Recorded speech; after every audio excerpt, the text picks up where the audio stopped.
Brad Olson, and Philip Hodges right below me. But we'll be back in a few minutes, and we're going to celebrate the 10th birthday of Final Cut Pro. All right, talk to you in a few.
When did Final Cut Now 7? we're live. Now we're live. Hey everyone, Final Cut Pro TV Live. So today we have Serena Catania. Let me turn that music down. All the way from California. Also from California. LA, right, Michael Yanovich? Yep. Brad's in Utah. Brad Olson, you guys all know him. And then right below me, Philip Hodgetts, who is constantly working on his outside structures and things, just like me. Right over there. And we are going to be talking about, let me see if I have that available. We're going to be talking about Final Cut Pro's birthday, which is today, 10 years ago today. Can any of us imagine 10 years ago that Final Cut would be where it is today? Philip, go ahead. Well, the thing is that we refer to this house as the house that Final Cut Pro built or bought for us, because if we hadn't had the change in business that Final Cut Pro 10 brought to us, then, and we were able to take those opportunities, then we wouldn't have been able to afford to move into this house when we did 5.5 years ago. So, I'm very thankful that the Apple did what they did, because it gave us lots of opportunities. But Philip, originally I thought you were a little bit surprised. I thought you lost half your business overnight when Final Cut Pro 10 came out. No, we lost it actually when they announced it at NAB. Okay. That was when right overnight, more than half our business dropped off at a time where we were just basically working month to month. We didn't have any reserve. The primary reason the book Conquering the Metadata Foundations of Final Cut Pro 10 was written was so that we could pay rent in July or actually June. I bought that. I bought that PDF. I bought all your PDFs. Appreciate that. Absolutely. I probably have 80% of your software. I just buy it regardless. Just Good all for you, your stuff. Richard. Good for you. When a Thank developer offers a free version of their software, I pay for it just because, I just pay for it. It's like 10, 25, 50, whatever. Just buy it and say thank you for all the work you spent on this. Absolutely. Absolutely. I've been doing the podcast for 6 years, the Final Cut Pro Radio podcast. And of course, there's no money in that. Now they're trying to do something now, but the problem is they're fragmenting it. You got Spotify, you got Apple, you got this, and that, and they're all doing their own little globes of podcasting, which isn't really podcasting. Podcasting's more open source. They should be able to, but that's a different story. That's a different podcast. That's podcast 2.0. So Gerd says I have the book too. He has Philip's book as well. Thank you. I have because the oldest book is that's Tangier. Yep, Tangier. Hi, Toby. And so Tony says, I love this. I can't wait to see if Richard gets another call from Tim Cook. Of course, that's that right over there. The red phone. What were you looking for, Philip? What were you looking for? I was just looking to see if I had a Media 100 Editor's Companion volume on handy, but I don't. Aww. That was actually the very first thing we ever published. It was my attempt to on you were searching for, you could find it and jump straight to it. Now, Philip, what happened? I thought they came back a couple years ago. Did they never succeeded? Media 100? Media 100, no, it's still actually Media 100 is still actively developed and it's available free. You pay for training. That was the business model they eventually evolved into. Okay. But yeah, it came back. It got new owners at a time that it really was behind the eight ball and was unlikely to pick up momentum against more established players, and particularly with Resolve coming into the marketplace at that same sort of time frame. So we're going to talk about the Final Cut Pro Creative Summit in a little while, but one thing I wanted to say was Michael Yanovich sat next to me at the last one. I'm not sure if I'm going to let him do that again. the one in 2019, the last one in person. I'm not sure if that was several days long. I didn't sit next to you the whole time. We weren't, attached. No, I mean, no, you're correct. I'm talking about at the Apple presentation. Oh yeah, I was next to you at that. Yes. Yes, because we both looked at each other when it was over. Mm-hmm. Yeah. Yeah. I remember that look. Yes. I think I talked you into coming to it, right? To the summit. Matsdorf has been bugging me to come to it a lot as well for years, and they were always in October. And for me, the holiday I hold most sacred is Halloween, And Matsdorf's like, it's not on Halloween. I'm like, Halloween is an entire month long for me. And when it's in October, I'm not going. They moved it to November. I was there that year. Well, that's funny because you're not the only person that said that about October, about Halloween. Some other people have as well. It's a great holiday, and I need that month is mine. So what do you dress up as, Michael? Oh, you don't want me to start pulling out pictures. This is not the place. Okay. Oh, come on. All right. Offline. I'll send you photos Offline. later. They're long, intricate, and scary costumes, Now, you have kids or you just do it on your own? I have kids, but no, I do this for me. The kids, they go out trick-or-treating on Halloween, but I take it a bit more seriously than they do. Poor kids. Okay. Yeah. Perfect. So the 10th birthday, now there was a famous quote when they went at the Super Meet in April. Was that when it was, or was it a press release where they talked about a 10-year? Yes. And that was in the Super foundation Meat, right? for the next 10 years, I believe is what they said. Yeah, and that was at the Super Meet. And it was I don't know if it was necessarily on stage, but I think it was definitely repeated in the briefings that happened afterwards, over on the side of the stage, where we were invited to go after the presentation, to be indoctrinated, I think. Is that right? It was really funny because we're talking to Bill and somebody and Kate. It's like, okay, talking to these people. It's only like in the car on the way home that I realized exactly who Bill and Kate and whoever the third person were. Oh, Phil Schiller. And so that these were actually, the biggest of the bigwigs in Apple in the day that were related to Pro Apps.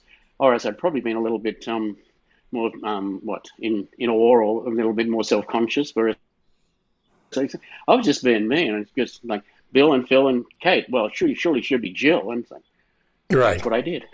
There you go. Weren't you dragged over the carpet before or after the Super Meet that year? Because you had made some predictions, Philip, that were very, very accurate. So didn't the guys pull you aside and say, how did you know all this? What actually happened was that there was a pre-conversation. They were doing these briefings in small groups of one or two people at a time. And I was talking with Richard, Townhill, from my prompt in the other room. Richard Townhill was just briefing me, and I said, by the way, I never got a single leak from inside Apple. And he just turned to me and said, "We know." And I said, some problem. Those people probably had some very bad mornings where their communication was all seized up to check that they had no communication with me.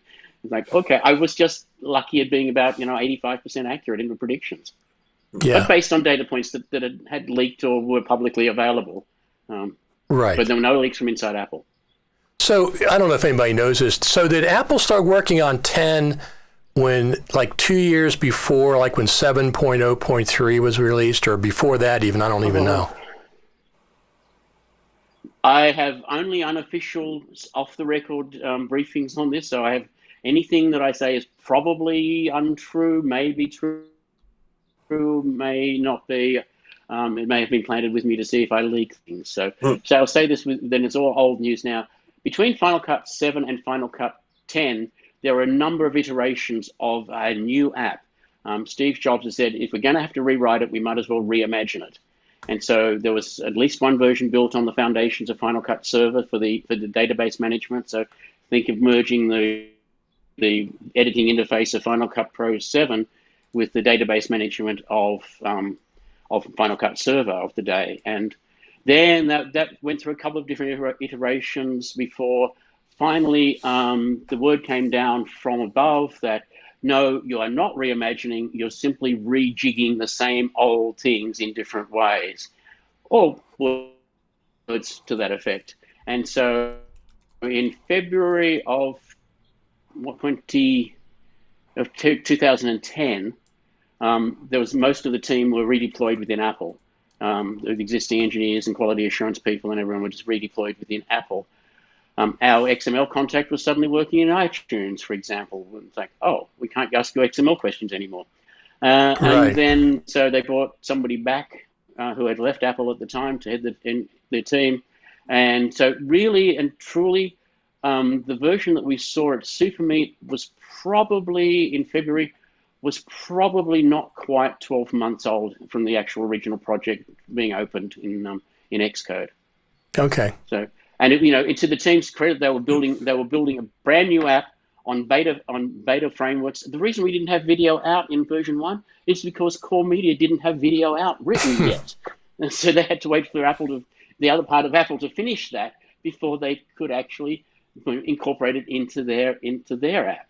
So kudos, because you're building a brand new app in new ways on foundations that were still shifting and changing slightly. So I think they did an amazing job. And yes, it was a minimal viable product, but that's actually in software engineering, that's where we should go.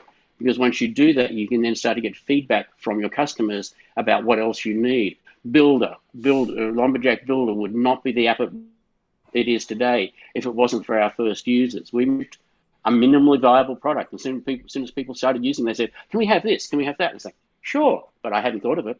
Right. And I know they did definitely want feedback on how to implement multicam before they committed to that. So there's a lot going on. And this is all unofficial. It's all taken with a grain of salt. It may not be a single moment of factual basis in it. So, Brad, how many of the team are That's still... as I've heard it, from piecing together stories from other people. Are there any members of the team that are still here from 10 years ago, Brad? Yeah, the lead engineer who was on stage, Pete Steinauer, was on stage at the Super Meet. I think Luke Tristram is the product. I think he's in charge of all video apps. He was there in some role or position, and I think some of the designers. But there's also a lot of new friends, a lot of people that we know in the video community who've come and gone off the Pro Apps team. So I don't know. I don't know everybody. 2 or 3 maybe from the original team. Probably more. Probably more. Oh, I mean, the people that we know. Yeah. Yeah. I mean, but like Philip said, there's been a lot of shifts around. There's been people that have gone to Adobe, have come from Adobe, have gone to Blackmagic. There's people that Paul Sacconi's at Frame.io was on the original Final Cut, like before Final Cut 10 team, and he was at Blackmagic, and now he's at Frame.io. So the sense I get is there's this in the world of video softwares, it's actually kind of this small community. I'm sure over the years, Serena and Philip have made a lot of friends. Little family. There's a little family of us that sort of moves around from place to place. Maybe they're like different gangster families that have little wars from time to time. That's the Switch premiere teams. and the Final Cut West Side Story. It's a good love story somewhere in there. So, Serena, you were at the Super Meet when Final Cut was introduced. It had to have been pretty electrifying, like before it was introduced, and I don't know what happened afterwards. Something happened, but it must have been exciting. I loved being in that room. First of all, the Super Meets, I really missed them. It just seemed like there was Times Square in that room, and amazing presentations. And when Apple came on stage, it was fun. It was fun. And of course, I was blown away by what they were showing and excited by it and anxious to try it. I've never been one of the big naysayers about Final Cut. I've always really appreciated it and the work that went into it. Yeah, Philip's looking at me like, you're crazy. No. I'm looking at Mike Yanovich as a naysayer. Well, I was going to say, Mike. I'm actually reading. Michael, when did you were not an original Final Cut Pro like perhaps the rest of us. When did you jump on board? How long ago? I mean, I had Final Cut 1 when it came out. I remember when it launched, and we were doing I thought it was okay. I liked that it was inexpensive and that you could do stuff on your home computer that was rivaling a $200,000 Avid machine at the time, which was great. I thought it was okay. By the time Final Cut 7 came out, I was kind of done with Final Cut. It did not do it for me. And when 10 came out, I kind of laughed at how badly it was botched from my point of view. I just was not impressed. Well, and Matsdorf brought me over, I don't know, I think it's been 6 years now that he talked me into giving it a try. It's been about 6 years, and I've been a convert, so. 10 I understand. Why didn't Final Cut Pro 7 fulfill your needs? Why didn't you like that? Well, I barely use 7. I started. Oh, with okay. 1. I use the systems as needed. There's a lot. It's been so long, but I just wasn't that impressed. It was fine. It was a fine system. The shows I was working on, very few shows were working on 7. I was very much in the Avid world. Most of the big projects are still done on Avid. So I didn't see any particular need to switch over to 7. If you'd asked me 10 years ago, I could have said I don't like this, that, or the other, but it's been too long. I don't even remember it now. That's a good answer. That's fine. And then Michael Matsdorf is the one that brought you over to 10, huh? Yeah, about 6 years ago. So it's all his fault. And what do you think about it now, 10? I mean, come on. We have a YouTube channel where we talk about how great it is. I love it. It's amazing. It's not perfect. None of the systems are perfect. Sure. But I have become a convert. It is the first system I use. I always recommend it when I can. My next show that I start in a month is going to be Avid. I have no say in, they hired me. That's what they're working on. I got to go with where I'm going. But that'll be July. It's my first Avid job since November of last year, October of last year. I've been on Final Cut on everything I've done from October through now, and I've been working nonstop. So it's been great. No, I'm a huge advocate. I just finished a Counting Crows video, 25-minute long video, and the director, who's awesome, but I'd never worked with him before, and has been around, doing music videos since the 80s. He's like, why are you working on this? And when he saw it, he, once I started showing it to him in person, he's like, oh my God, this is amazing. I go, I know that. And nobody else knows. It's such a small percentage of the pro community knows how good it is. But he loves it now, so we're talking about doing another project on it as well. So, Brad, are you using Final Cut on most of your work now, or are you using DaVinci? I know you're using DaVinci on some of it. So, hold on. Let me take a sip from my Kool-Aid here. Wrong close-up, Richard. That was me. There's my, yeah. Oh, wait a minute. Before you answer that, let me pull this up. Serena sent me this morning. Oh, nice. Awesome. That's Pebbles. I'm fostering her. She got attacked by a big German Shepherd, and so I lent her my T-shirt to keep her from rubbing up against it. So she's adorable. She's half Golden Retriever and half Australian Shepherd, but she loves your T-shirt. It also is the tall maker in the background. Yeah, oh, right yeah. behind under the desk. I have 2 of them. I've got one under my feet now and one on the other desk. Are they heated for your feet? The tall makers? No, not Might be today. dangerous. I mean, the air is made on of wood. in my house, and it's 80 degrees in this back room, even with the air conditioner going. It's going to be a hot day today, I think. So what was your question, thanks for Richard? the T-shirt, Brad. Yeah. So, Brad, let me know if you need another one. I was asking if I know you use Resolve for some of your work. What percentage are you using Resolve and Final Cut back and forth? Oh, I don't know if I have an exact percentage. Most things I try to do in Final Cut Pro 10. There was a short film that I shot back in March. I was the DP and the editor on it. It's like a 30-minute short film, and I decided on my Pocket that I wanted to shoot in 6K B-RAW, and I didn't really want to transcode everything and bring it to Final Cut and bring it back, so I cut it in Resolve, which is fine. It was fine, but I definitely miss things about Final Cut Pro 10. Resolve doesn't make me angry like Adobe Premiere does, so that's the good thing about Resolve. There's things about Premiere that I wish they would clean up and update and improve in Premiere, but in Resolve it seems like they address a lot of that stuff. Trying to be somewhat diplomatic. I know that there's... Well, that's fine. Yeah, we like to keep positive as much as possible. Don't mind a little joke once in a while. Pardon? I said I won't throw a chair across the room or anything right now. It's fine.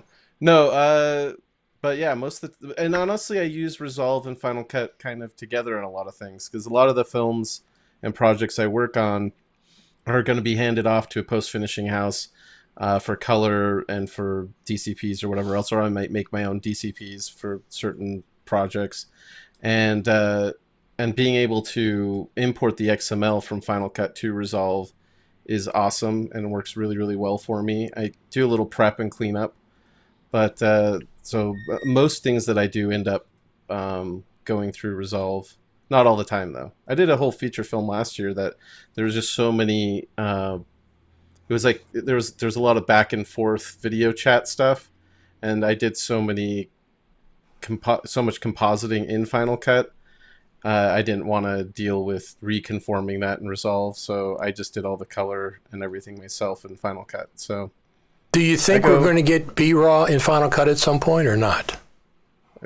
Every time that question gets asked, I get a little sadder because it's been so long. It's been so long. Why isn't it there? I don't know. Richard. It would be really nice. I'm still waiting for the line, please. For the what? Timeline? The timeline. The scrolling timeline. It doesn't scroll with the timeline. It goes, I lose my waveforms when I'm editing the 1 hour, like the 1 hour podcast. You can turn on scrolling timeline in Command Post. Yeah, but then the thumbnails still don't update. Oh, okay. Yeah. Yeah. Yeah, I have definitely seen that feature in an unreleased version of Final Cut, and it's never made it to a released version, which kind of tells me that it's never reached a point where Apple have been happy with the smoothness or the performance. Maybe with the enhanced performance of M1 of the Apple Silicon, we can. I'm just going to ask you that. Yeah, I thought we might have gotten it when I got this 2019 Mac Pro. I said, well, come on, the 2019 Mac Pro. Richard went all in. He's like, $12,000. Give me a Mac Pro. I want this. 10.5. I will spend whatever it takes to get the scrolling time. I did the same thing. It's sitting right there. It's my best friend. Well, I borrowed money to get that computer. One of the reasons I got it when I got it is because initially Apple gave you 6% back if you used the Apple Card when you bought the Mac Pro. That one December, they gave you 6%. That was fantastic. A nice little, it was like $800 discount. I said, okay, that makes it nice. But I love this Mac Pro. I mean, I understand. As a matter of fact, I'm looking forward to getting the next version, the next iteration of the Apple Silicon. What about all you? I'm going to probably get a MacBook Pro. What I'm waiting for? I'm waiting for the big iMacs. I'm waiting for the. I want a big powerhouse iMac. I bought the 2020 iMac and it maxed it. Pretty much maxed it out. And I love this thing. It's great for editing. And I knew this would be the short-term hold. This is not a machine I'm keeping for 7 years. I'm waiting for the M1 or M2 or whatever they're going to call it replacement. And I will probably sell this to pay for that or give this to my kids. I don't know. Sell it to Michael Matsdorf. Yeah, I'll sell it. He's already got the M1 Mini. And I got the M1, the MacBook Air that I used for about a month when I was out of town. But it's my wife's computer. But it works great, but I'm waiting for 20 are clearly consumer machines. I need something with a bit more beef. Does Greg have the M1 Air, the MacBook Air? No, he actually has an M1, the Mac Mini as a development machine. He had the Apple developer transition kit for a while, and that went back, and basically they gave a discount on new machines. New Apple Silicon machines for roughly what we pay for the developer kit. I regret not having gotten that one. I wanted to. I actually had it on the screen, and I didn't click buy. I've been trying to decide what I'm going to do between an iPad replacement or whether I should go for a MacBook Air. I'm pretty sure I'm going to go with MacBook Air. It just suits my needs in a better way. But I suspect that it's going to be about as performant as my nearly 6-year-old iMac. That's my primary machine still to this day. Because unlike you guys, I'm not pushing heavy loads of work through it every day. Editing tutorial videos for Lumberjack and for our products. Sure. Not quite the same as a motion picture. Well, not only that, but I have too many apps that don't run on an iPad, don't run on iOS. Like this one, Ecamm Live, for example. So this is my screen, Michael. This is what I'm looking at. Yeah. Now, this is a 34-inch. This is a 21:9 aspect ratio, not a 16:9. But right. This is what I'm looking at. I can't run this on an iPad. It's too much. Nope. It's too much. So I have to. I still like the. So is that a second monitor on your iMac, or what are you running this? No, I have a Mac Pro. Got it. So this is an LG ultra wide 34-inch, and I might even go a little bigger. I might go to 42 or something. I've got the same monitor as my second monitor, Richard. Oh, do you? I love it. Yeah. You know what the problem is though? I've got a 5K Apple monitor on one side and the LG 34 on the other, and it's populated all the time with whatever I'm working on. But the color, it's really hard to match the color on the two. So I have to move, if I'm doing anything with color, I have to move it off the LG onto the Apple monitor. Yep. We need to do a whole episode on monitors. We do? Serena, have you looked into just another point on the Oh, sorry. What were you going to say, Philip? I just to say another data point in that decision though is that every iOS app will run on my MacBook Air on Apple Silicon, so I don't have to make that choice. The iPad stuff will work on the MacBook Air, but not the other way around. Okay. What were you saying, Brad? Just was going to ask Serena if she's tried getting like an X-Rite color calibrator to get at least the colors to match a little better. I understand you have a Pro Display XDR that you're trying to set next to it, or what are the two monitors? No, I don't have the Pro. It's an older Apple display. It's the 5K that came out like 3 or 4 years ago. I want the new one, but what's that? Another $5,000 or $6,000? I actually priced it. I priced it the other day, and I went, you know what? I'm going to hand the films I'm working on over to a colorist anyway. So really need it for my still photography. So I move it over to the 5K monitor that I have, and I know that the color is fairly accurate on that. The LG tends to be much more saturated no matter what I do with it. I try to match it by eye, but you're right, Brad. Our eyes get color fatigue. And oh, yeah. So, after a while, you might be looking at something and your eyes adjust to it. So you don't know if you're looking at the true color or not. But But I thank God for the 34 inches. Yep. Yeah, I talked to a professional colorist recently about this, and he was saying that even just looking at a screen for 15 seconds, your eye changes in that short period of time. And it'll adjust the white balance of whatever you're looking at. So anyway, what I've been doing for the last, 7 or 8 years is getting X-Rite color calibrators. They have there's different ones, but I run that over my screens to at least get it in the same ballpark. So I'm not looking at one that's really magenta and one that's really cyan or blue or something. So that works pretty well. Sometimes I'm still it's still different, but it can definitely help. So when you guys are working in a editing, if you have a producer behind you or a director or whatever, telling you to helping you along with your edit, Michael, have you ever worked in a recording studio? For audio, you mean? Yeah, like with a band. Not for that, but for mixing for a film or for doing ADR work, sure. Well, when you're working with the band, which I've done a lot of bands, you have this thing called fader creep, and you have the bass player and you have the drummer, you have the lead singer and the guitar player, and every one of them wants their stuff louder, a little louder, and it's just you get to the point where all the faders are up as far as they can go, and you got to pull them all back and start over again half the time, or tell them to get out. Say, get out of the room. Give me one person that you're going to listen to. But it's just like when you're editing. It's I guess with the colorist and producer, it's probably very similar. Or if you have a composer in the room with the mixer, and the composer always wants the music to dominate, and as a director, you don't want that. So go away, just go away, be quiet. I used to try to do that as much as possible. I worked at the National Archives, with the federal government. And it's just like, okay, show me let me do your edit right here. We'll do it while you're here. Then go away and let me do my edit, and we'll compare the two and see which one you like better. And they always like my edit better. Always. Yes, they should. Well, it's just because they're looking at different things than I'm looking at. you know, Right. and you know, and just even like with Especially if transitions you and stuff. Played with that switchblade. You're like, so which one do you like better? Huh? Yeah, exactly. Do I have that? I don't have that here. Yeah.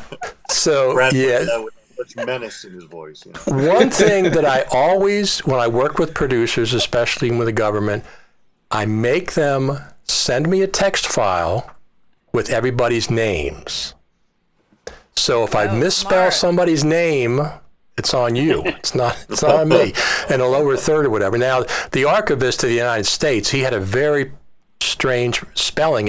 His name was pronounced Ferio, but it's Ferrio, something like that. It was just, you wouldn't read it that way, but I know that that's the way you pronounced it. So I was aware of his, but some of the other people that I had, you send me the text file, the email, with all the names in it, and I'll copy and paste them into lower thirds and stuff.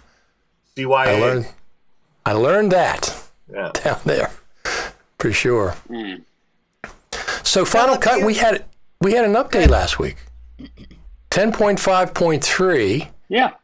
Which was nice. It's a nice little feature. It's not just a bug fix. It's a nice little feature. They had a couple of features. Yeah. What do you think about that, Brad?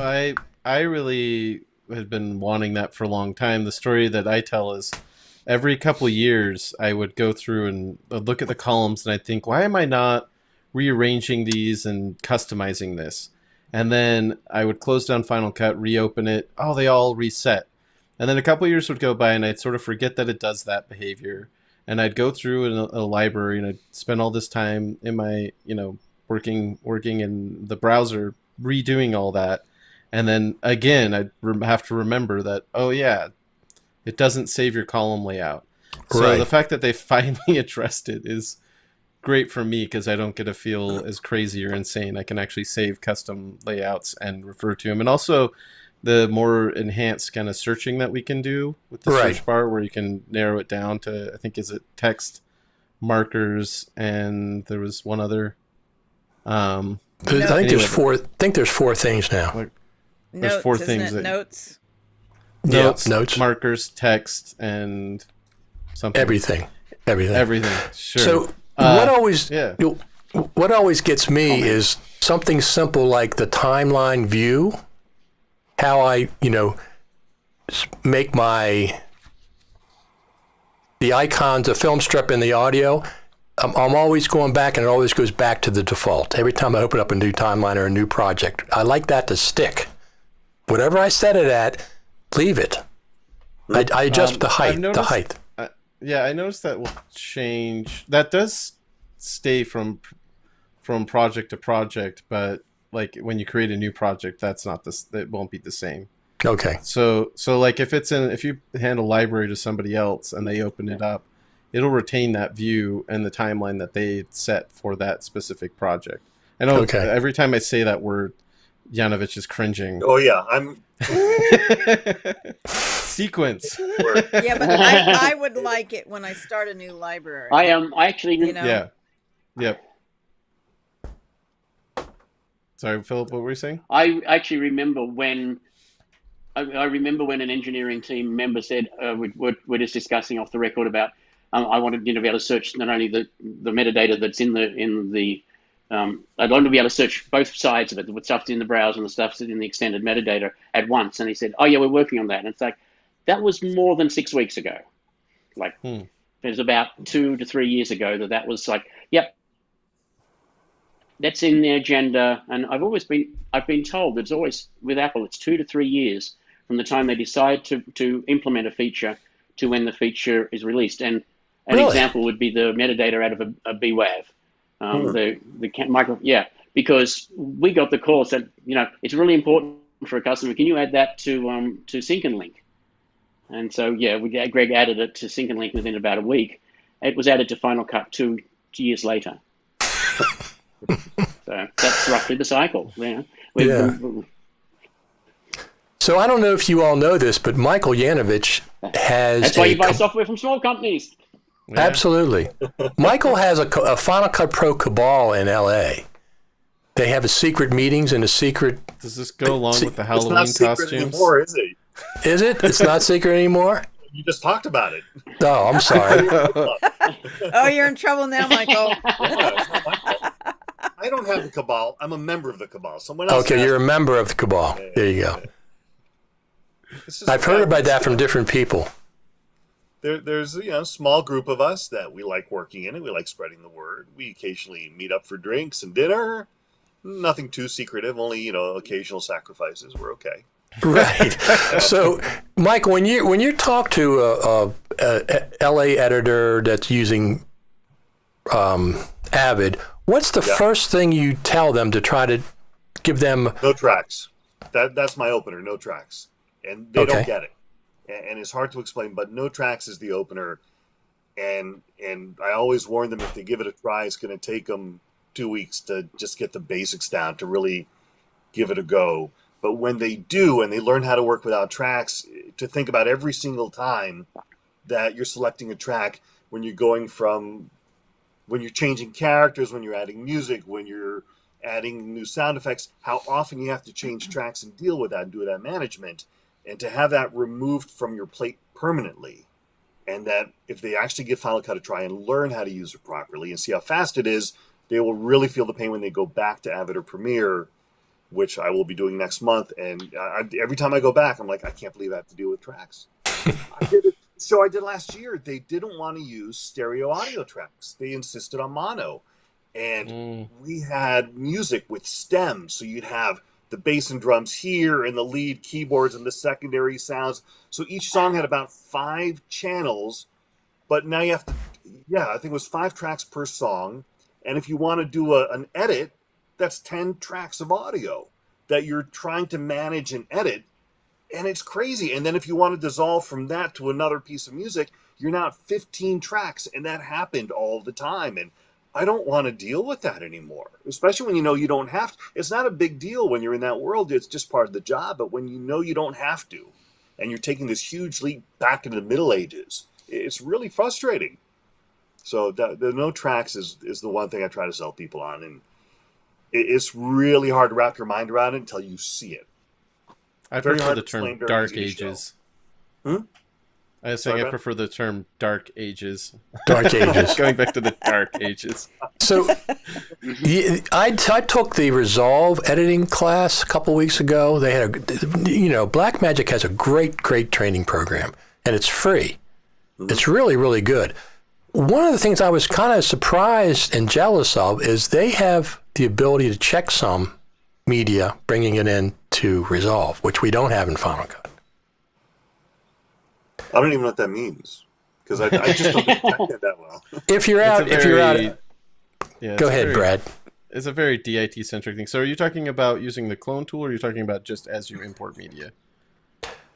It might have been the clone tool, but it was importing media was the segment they were talking about. Yeah, when you use the clone, so there's a clone tool. Final Cut's version of that is the camera archives, which doesn't work for every file or card type. I don't think Final Cut necessarily has to do that because you can, for that step, I would prefer using software like Hedge. And Hedge has lots of different types of checksums. In fact, Hedge is faster than Resolve's clone tool. Okay. So it's not like a deal breaker for me, but it should be noted that when you create like a camera archive in Final Cut, that it is doing like a byte for byte copy. It just doesn't give you that report at the end. That like the different types. There's, you can do file size, you can do MD5, I think is a popular one. There's a lot of different ones. I've done checksums on jobs, but it's funny to me how not very interested people are in actually having those files, other than maybe if there was a problem on a film where there was some corruption with the media and you could show the checksum there. But there's also another dirty little secret about checksums in Resolve and how it used to work in Hedge, or generally works in Hedge. That's actually not comparing the original file to the new file. It's just a checksum of the file that it's copied. And in Hedge, there's a feature you can turn on that makes it take longer, that will do a checksum comparing it to the source. Okay. So in actuality, I don't even know really what the point in checksumming the copy is if you're not comparing that to the integrity of the source. Okay, that's a good point. It doesn't make sense to me. I like looking at the checksum reports. It helps ease my mind that what I have and what I'm going to archive on one side or work with something else, that I have an exact checksummed copy. It just makes me feel more secure. So, Brad, you mentioned if you want to feel more safe, then use Hedge, and then turn on the compare to source, because by default that is not turned on.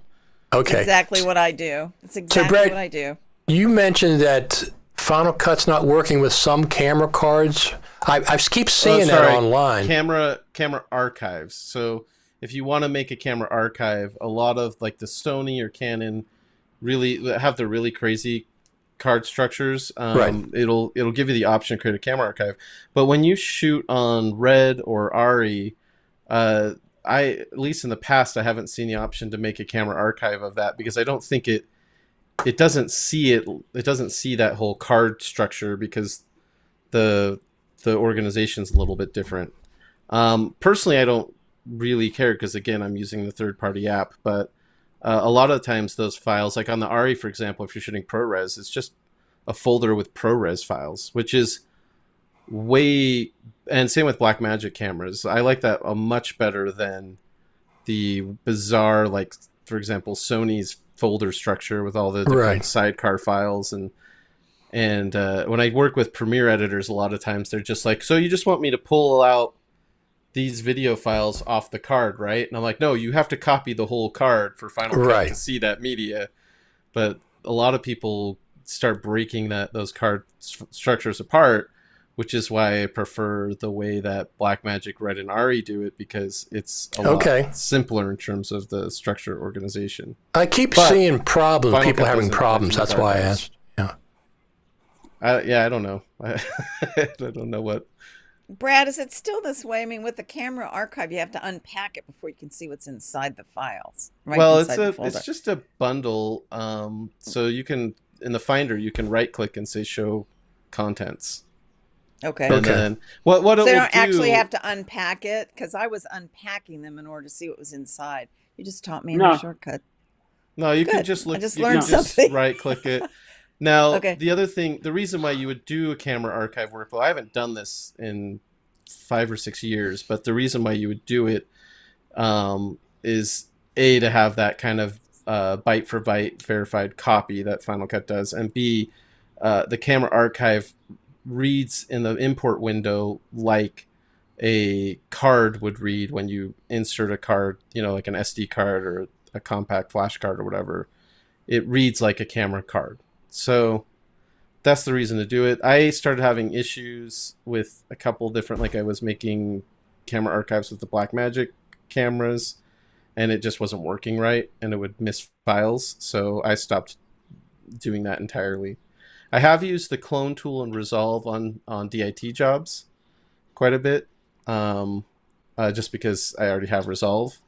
And if I didn't want to pay for Hedge on that machine I was working on, then I do that. Oh, Philip's going to duck out. Phillips has to go. But Philip, before you go, what's going on with Lumberjack Systems? Anything new coming out? The thing that I'm excited about is something that we think was released at DubDub this year. And that's the collaborative frameworks, because the one feature I absolutely want is the ability that two people can or more can work on the same document, rather than having to pass back documents backwards and forwards. And it seems that they have finally released frameworks. We're looking into that, and hopefully we'll have good news in the near future. And people can find out more at lumberjacksystems.com. They can follow along right there. Right? That's right. Yep, they can. All right. Gotta go. See you next time. See you later. Thanks, Phil. How do I leave? Hang up. Click the X on the right. Richard, you can't leave. There's one thing I'm doing with Lumberjacks Bridge that is really helping me a lot, and that's in social media. These annoying posts you have to build for social media, and the audiograms that are so popular now. So I've been exporting the XML, bringing it into Builder, and then I just build clips. I build a story for each clip and then export the MP4 straight from Builder, bring it into Final Cut, and or whatever program I'm using to build audiograms. Yeah, or I can just bring in the Builder story and actually do a snapshot of that particular timeline, and then I can cut clips from that right in Final Cut, add the visuals and everything, and export it to an audiogram. It works great. And it's one of these weird little things you wouldn't think of using either Builder or Final Cut for, but it really saves me a lot of time. Now, what's an audiogram? Is that like for Instagram or something? Or yeah, like if you go on my Instagram, you'll see one of Bob Cornelia from Black Magic, and actually you can hear him talking over the picture, or you can put a video on it. Oh, I see. Yeah, it builds an audience for your social media in a way that a straight stills picture wouldn't. You can put them in your stories and everything. Yeah, I think that one got almost, well, nothing compared to what you get on your show, but that one got 900 likes on my Instagram. Well, that's great. I don't have anything on my Instagram. It's just I have like one picture. I think I did. I'm always behind on social media. I just don't have the time, you know. Hey, you're ahead of me. I'm not on Instagram. We're making audiograms. Yeah. So. Is this for OWC Radio? Yeah, but I'm starting to use it. Well, the Jaime Bakst interview was on my other show on US Times. He was the one that won the Oscar for sound mixing on Sound of Metal. And I just had a premonition they were going to win that. I wanted them to win that. So I did an interview with him, and that was one that I put up. Yeah, I've used him quite a bit, but I'd like to have more time to do social media. I think it's a necessary part of life right now. But it's just another way that Final Cut helps, you know. Just create that snapshot, bring down your clip, add your video over it, the audio clip. And Richard, thank you, because you helped me edit OWC Radio. Thank you. I love editing audio. I absolutely love editing audio. Video as well, but I really like editing audio. Well, you're using Logic Pro. Absolutely. Right? There's no comparison between the audio in Logic Pro and Final Cut. There's just no. Well, it should be, because Logic is a digital audio workstation. It has a lot of tools that Final Cut doesn't have, and I don't ever expect them to have. Mm-hmm. So. Well, like when you send me back the cut, I'll add on the ones you're working on. I'll add an intro, because I never do that ahead of time. I should, but I don't. So I'll add the intro, and I try to match the audio to what you've created in Logic Pro. And Final Cut has worked okay. I don't think people can tell that that's a different session. I try to make it sound like it's the same session. Anyway, yeah, there's so much you could do. When I'm not trained, I just learned by doing. So in a way, it's kind of good, because I'm able to do things that maybe other people don't think about, because they've taken all these sophisticated classes. Because when you don't know what you don't know, you'll get in there and you'll rummage and you'll figure things out. So look at this. Look what I just found. What is this? Our YouTube page. Look at that. Tell us about that, Michael. You know what? About 2-3 years ago, I wrote an article for No Film School for the website about why I switched from Avid to Final Cut, and I did a video with it. And of course, the person I ran it by to help me make sure I got everything done correctly was Mike Matsdorf, and he'd done those FCPX videos on his own beforehand, which were super short. Right. And he kind of took that idea, because he is who he is, and said, "Why don't we make a YouTube channel?" And we intentionally make it very, very low tech. I mean, it is low. The shooting is simple. We don't sound great. God knows I don't look great, but it's okay. We keep it low tech, but really informative. We try to make it all about content, and we've had a blast doing it. And it was all his idea. And every now and then, to really build a YouTube channel, you need to do regular videos every week, and they have to be like, bro. We're working editors. We don't have time to do that. So we make a video when we can. And if people find it, great. And if they don't, they're not looking hard enough. So that's it. Well, there you go. That's perfect. I'm the same way. I don't have time to do a lot of videos. I mean, I do the podcast on a regular basis, and I make videos. I do tutorials sometimes, and I do the live streams even more often. Like last week when 10.5.3 came out, I had said the week before that, I got a phone call, right? And I said on the phone call, I was talking to somebody, and I said, well, I know of update to Final Cut Pro is coming out, but is it going to be 10.6 or 10.5.3? Well, it was 10.5.3.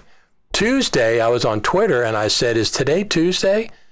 Which is a reference to the updates used to always be on Tuesday. Well, it didn't come out on Tuesday. It came out on Thursday. They're messing with you. You know, exactly. Whatever. It's your fault. It's your fault. It's just. You know what? It's fun when you hit them right. You know, when you can. Nobody's telling me anything. Nobody's saying, "Hey, it's coming out this week." But sometimes you can just kind of feel like there's been no Final Cut Pro news whatsoever since the last update. Zero. Nothing's going on, and the birthday's today. The birthday's today. Is they going to do anything around the birthday? I haven't updated the new one yet, though. I'm delivering a film. It's like right at the last stages. You don't want to be updating this. Oh, come on. You can do it. Go ahead, Mike. I will. Look, man, I'm on beta software most of the time. I'm trying to be disciplined. I'm trying. It's like I should stop doing beta software on this machine because it hasn't burned me yet, but it will one day. So... No, it will.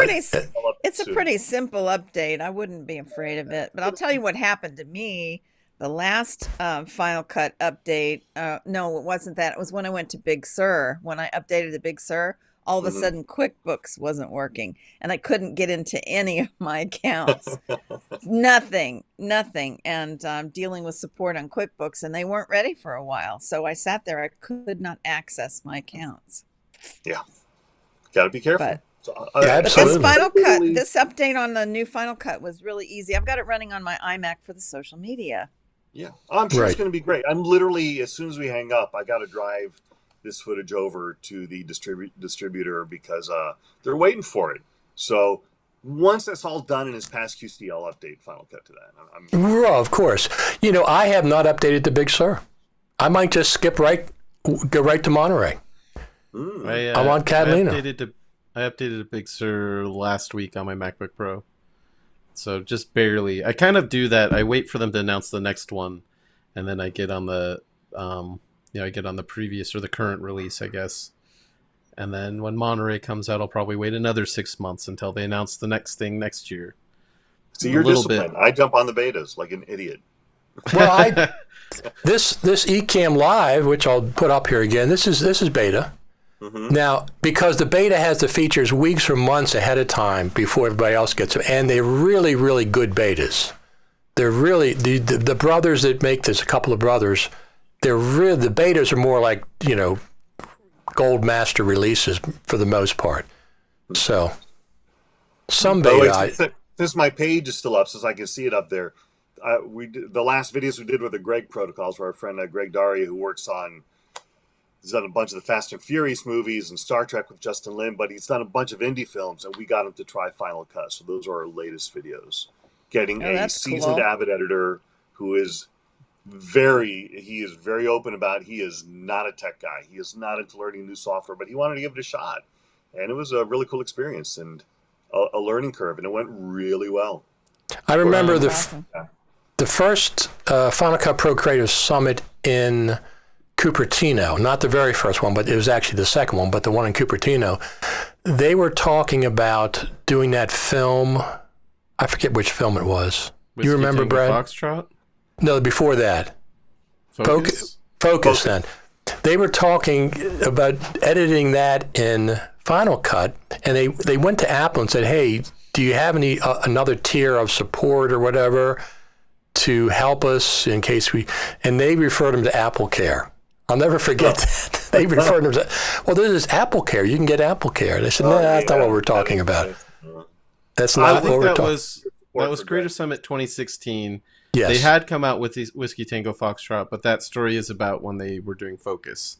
Right. Just I remember that too. That's why I always really go back to you. I know you remember all that stuff. But I actually have a videotape. I videotaped that presentation from the back of the room. I have that on. I remember videotape. And not video, yeah. Of course I wasn't videotape. It was my GH4. Yeah, 2016 would have been the GH4, I think. GH5 wasn't out yet. And by the way, speaking of that, Panasonic pre-announced the GH6 for 2021. They didn't announce a whole lot of details, but it's supposed to be out in 2021. Because they came out with the GH5 2 Mark II or Mark IIs. I can't remember which. And then they said that's out now, which is a little better version of the GH5. But they said the GH6 is real, and it is coming out in 2021. I don't need I don't need a new camera right now, but I'll be interested in what the GH6 has to offer and see what's going on there. So we got a nice comment from Tangier Clark. Michael, it says, "I'm just realizing that's you, Michael. I keep that article on standby to discuss the benefits of Final Cut Pro 10 to avid editors." That's cool. Yeah, I wrote that, and yeah, I'm not Michael Matsdorf level of fame, but it got me a little notoriety in there in a very small in-store community. But yeah, I think it helps. One reason Mike and I did the YouTube channel is because we are working editors in Los Angeles. Right. There's not a lot of us who are pitching how good Final Cut is, and we're trying to get that word out. We know Apple doesn't market the stuff, so it has to come from somewhere. So Mike and I are doing it because there's nobody else. So just not that it makes us better, but our colleagues will at least listen to us if we say, "Hey, you've seen us work on Avid for 20 years. We know our stuff. We're solid on the Avid platform, but you should look at this. You should give it a shot." So we're trying to give it a little bit of from the trenches. We're telling you this is a good system for you to look at. That's why we did the channel. That's why I did the article.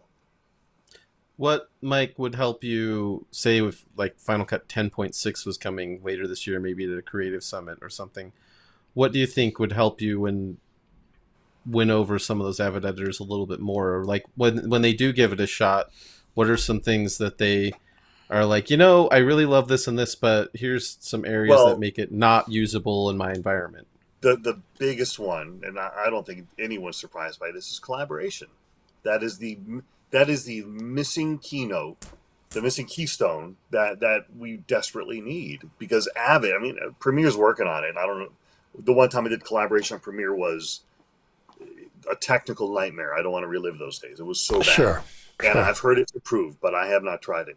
Avid, for all that, they have not really updated in many, they're trying to modernize against a lot of editors' wishes, but they have collaboration down. It works. It's not fancy, and I remember Avid, with the dock, you had to take these giant drives out of a dock and hand it to another editor and plop it in. That wasn't that long ago that we were working that way, and that's what I'm doing with Final Cut.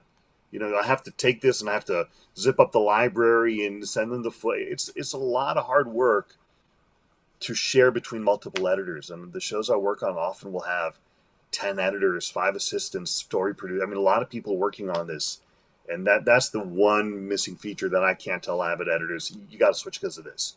But on smaller independent projects, I'm using projects in the industry standard term. Yeah, well, of course, absolutely. Have you guys tried PostLab? Have you tried PostLab yet?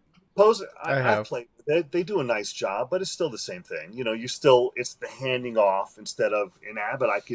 If we're on deadline and an editor's working on a cut and I need this moment from that cut, I can open up the bin and take what I need right away without affecting their workflow. They don't have to give me permission. If an assistant needs to take what I'm working on to send something to visual effects, they don't have to interrupt me. They can just do it. So the ability to open and take without disrupting, without messing up their, the way Avid works with locked bins, where I can take from them and not mess them up in any way, shape, or form. It's not perfect, but it's very functional. So yeah. I had a really good chat with Michael Cioni for OWC Radio about camera to cloud. I haven't actually tried it myself yet, but it sounds like maybe that could help mitigate some of that. That's on a different end of the spectrum, though, because that's literally being able to shoot and have things populate in the cloud and start editing right away. Whereas what I think Yanovich is talking about is more on the other side. Yeah. And I was a couple months ago, I reached out to Cioni on Facebook, and he did say that he, really wants to push Final Cut. He has been a great advocate for it. Oh, absolutely. Same thing as Absolutely. Yanovich until they crack that collaboration, thing. It's a tough sale. Not just and this is, if Philip was still on, he would point this out, because I remember having to convince Philip and Greg that this wasn't just something for professionals, but it's something that high school and college kids could use. It's something that anybody working in video. I mean, how many people that are working in Keynote and Pages enjoy collaboration in those bits of Apple software? No, absolutely. And it's missing in the Final Cut world. I get that video's far more complicated than editing text or a few images. So I totally get it. I think there's a huge opportunity to integrate libraries with the cloud. And then it doesn't matter. You can be on shared storage. You can have duplicate footage. You can pass footage back and forth over iCloud or Frame.io or however you want. If we go that route, I cannot emphasize enough how much security is going to be an issue. Yeah. Because these bigger films, bigger TV shows are all about, they don't really want to be connected to the internet. I've worked in facilities where they come and check, these major clients will walk through, do security checks to make sure the avids are not connected to the internet. They'll be networked in the building. But if you start doing this on the cloud, that's an issue. Yeah, and I had that on the However, DVDs.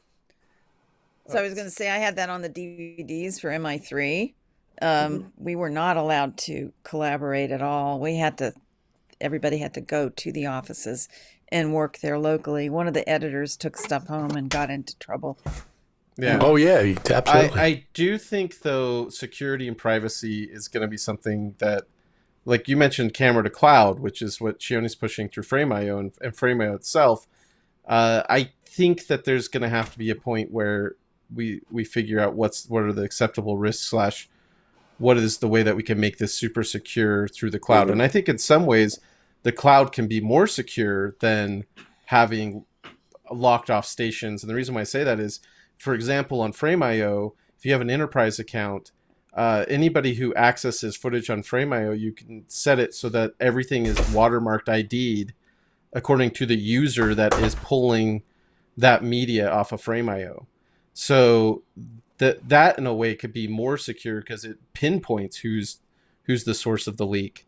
Whereas if you just got somebody who brings in a hard drive and hooks it up to the Avid, I mean, I know there's some situations where they literally put the machines in a separate room and all you've got is like a screen and a keyboard, and it's harder that way. But, there's security is definitely a concern. I think that moving into a more remote cloud future, that's just something that we're going to have to consider as we move into that. And I think the way Final Cut will work will probably have to be through the cloud in order to address all needs.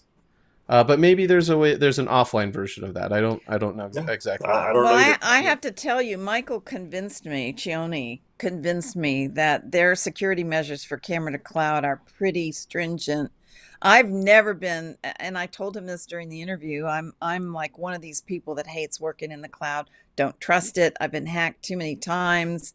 It's just I feel like anybody can get in there, but he goes into quite a bit of detail about what they took into account in order to establish security for everyone working on every piece of that media chain.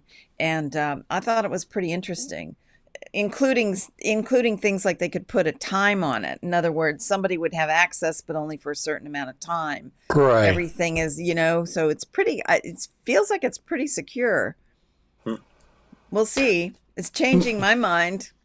Michael, your wife's is named Laura? Yeah. I interviewed her before I interviewed you, a couple years. Yeah, I think so. I think it was. Because I remember she's an Avid editor, and one of the things she says, kind of like, why would I go on a Final Cut Pro radio show when they're just going to trash Avid? And that's not what I'm going to do. I'm curious. I remember that because I think you intervened and said, no, let's try it a couple years ago. And I was curious because I never quite understood exactly what was going on with Avid and how it worked. And she explained it quite well. Hope she enjoyed herself. It's a couple years back. She works on really big tentpole movies, where you just need that infrastructure. I saw that message you put up about Final Cut Open, the library opener. I'm not familiar with it. I don't know. I'm not going to comment on something I don't know about. Ask Michael Matsdorf. He was involved with that. I will ask him. But I can ask him. I don't know what he's using these days, so I'll check it out. That sounds interesting. I know the big films are still, it's all integrated into software, and I don't know what it would take for them to switch over. And the studios are going to be slow to switch. It's going to have to go absolutely understand that. So when I had Michael Cioni on the show, one of the things he said toward the end, and it was just impromptu off the top of his head, what if Final Cut changed the name and got rid of the whole Final Cut Pro X original launch? What if they changed the actual name? So if they had collaboration, a big feature like that might get Hollywood people, might they change the name at the same time? I mean, just for marketing purposes, or to just to get rid of the whole launch situation. That I haven't given that any thought. Does that come across like, oh look, they dumped 7 to 10 and now they're doing it again?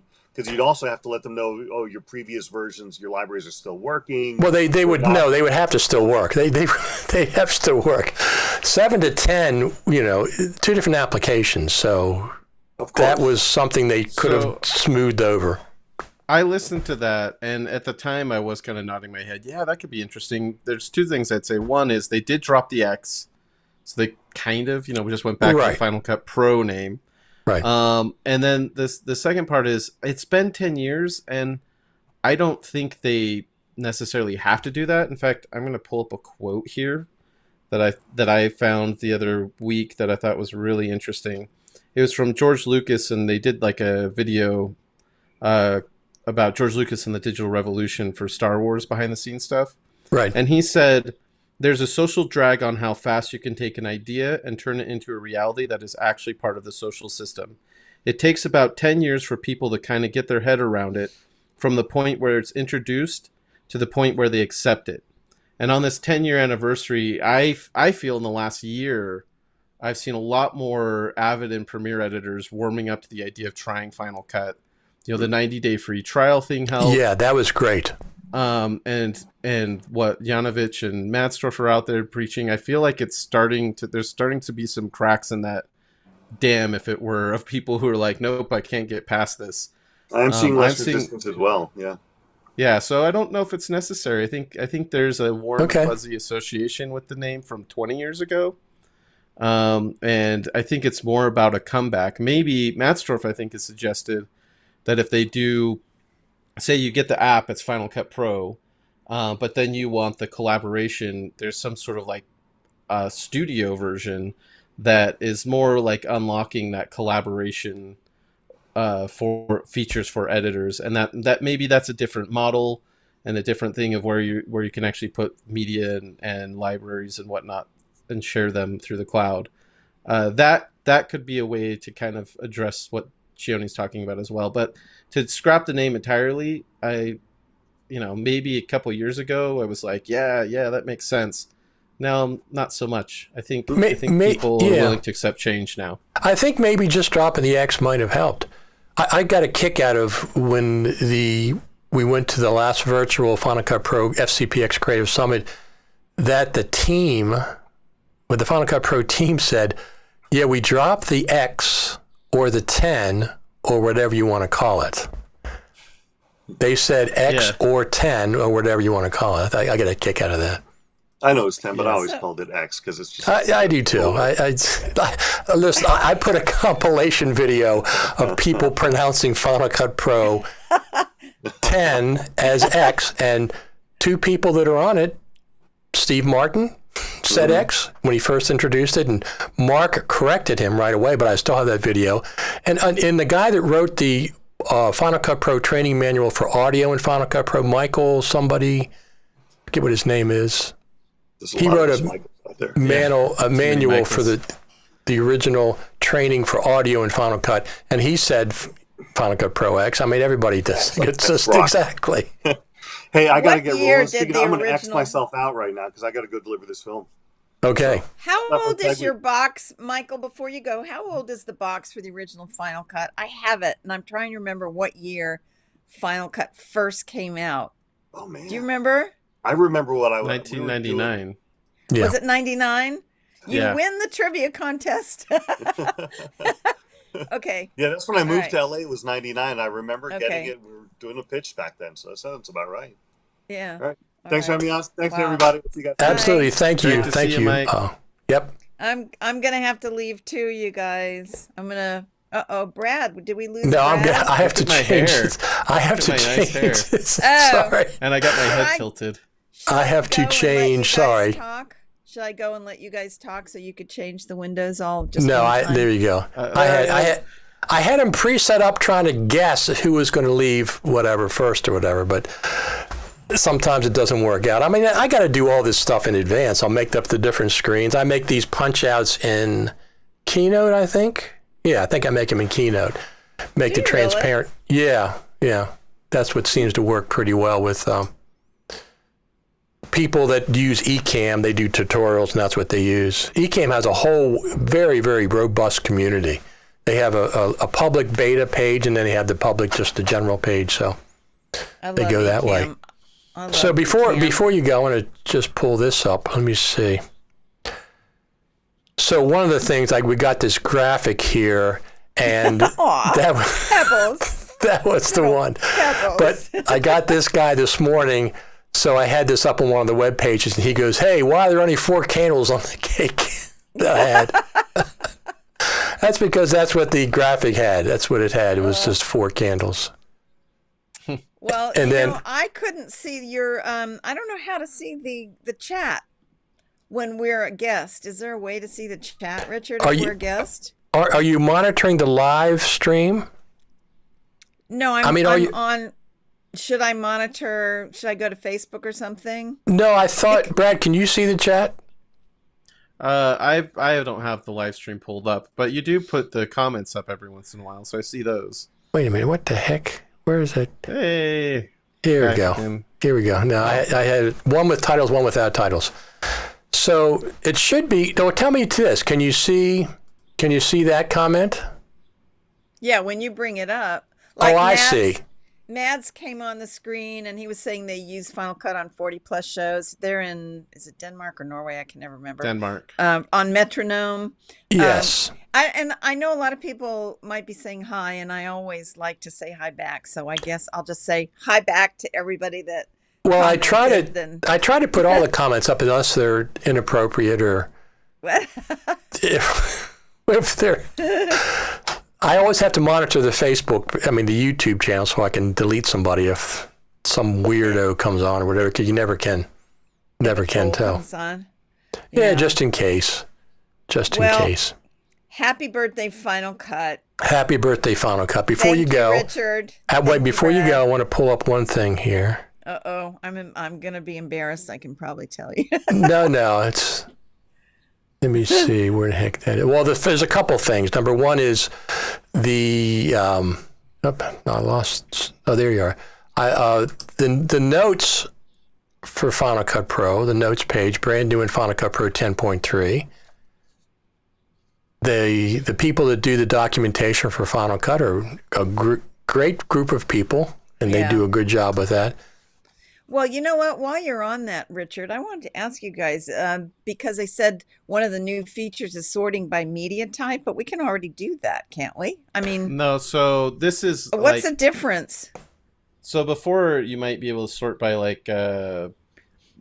video or audio or whatever, but what they're talking about here is sorting by proxy media or original media. So you can quickly figure out which files, because you know how you have the proxy preferred mode now with the release from last year. So now you can figure out, I don't have proxies made for these files here. That's so it's awesome. nice. Okay. Yeah. That's and awesome. Also deleted media or no, not deleted. Offline media. Offline media. You can search for, by offline media. So you can relink a lot faster rather than clicking the library and trying to figure out missing media. You could just click on an event and say, what's the missing media? And that pops up. So there's a lot of great enhancements in the browser. In fact, I think even for notes, I don't know exactly how the transcripts from Lumberjack come in, but I know, like in Simon Says, for example, if you make a transcript, it'll create all these markers, and then there'll be a note on each marker. And previously, it was really hard to search those notes from a transcript brought in from Simon Says in the Final Cut. And now with the ability to filter by notes and then just type in something, you could drum down to those. I'm assuming you could drum down to those markers a lot easier from Simon Says. The other way I pick clips in Final Cut for social media is when I'm working in Builder and I bring the story into Final Cut, it brings in the captions. So I can actually scroll through the timeline and find the section of the transcript that I need and isolate that clip and output that. So that works really, really well. And that is great. It's nice to have the captions. Yeah. Yeah, no, absolutely. Not so efficient for transcripts in the browser, but that is awesome in the timeline for sure. So Motion got an update. Somebody asked, Marshall Johnson Jr. said, has Motion gotten updated as well? Small. Bug fixes, I think. Yeah. Compressor got that audio description thing, but it seems really super clunky to do that. You have to export. You have to do audio descriptions. You have to export 2 separate files from Final Cut. You have the audio version and the other version. Yeah, what I'd like to see with that is a better like multi-language dub stuff where it's not just the audio description, but you can also add tracks that are different languages. I'm not sure if that works in Compressor, but it makes sense to me that you'd have to send a separate file. It'd be nice if you could just send it from Final Cut to Compressor directly and then select the roles in Compressor, or just be able to do it in Final Cut with roles, which... Yeah, or just send both files. You can make a multi-track from Final Cut, but you can't export with a separate kind of audio description. Yeah, I'd have to think about that. I'm just thinking, it's great for accessibility, though. It absolutely is. I would like Final Cut to export both files at once, the audio description and the video. Compressor preset. Sorry, you could not a compressor preset. You could create an export preset in Final Cut to do that. You can. So you just have to save it. Well, yeah, you just have to do I think so. You have to do the bundle. You can do multiple destinations at one time if you put it in your preferences. Pre-bundle. You can choose. Yeah, you can choose a bundle, and you can choose. I want it to go here, here, here, and here. I want this setting. You can do all that ahead of time. Push a button, and it'll export it. But you have to do the audio description specifically. Yeah, but you can do that. But you could do that as a bundle preset, I think. Yeah, I have to play with it. I use it all the time. I share a master file that's already been pre-programmed exactly how I need it for OWC radio, right? And then bring it in. A lot of times I'll bring them into another program to convert it. Right. Anyway, you guys, love you. Wait a minute. Thank you for Wait a minute. Before you go, look at this. Okay. Off the Tracks original trailer. I love it. So Brad has an abridged version of Off the Tracks on YouTube. Yeah. That it's like 40 some minutes long, Brad? Is that what it is? 49 minutes. 49 minutes for free on YouTube. You can get the abridged version. That's nice. Or watch it, yeah. Yeah, watch it. I'm sorry, watch it. But if you find out more, offthetracksmovie.com. That's where you want to go. Right? That's awesome. And we're going to make Pebbles your official mascot. All right. Yeah. I'm for Okay, it. you guys. Nice to see you again. Take care. Talk to you later. Okay, Talk to you bye. later. Bye. Bye. Now, Brad, I didn't figure on 2 people. Let me see what I can do here. I'm going to go back. I'm going to go back to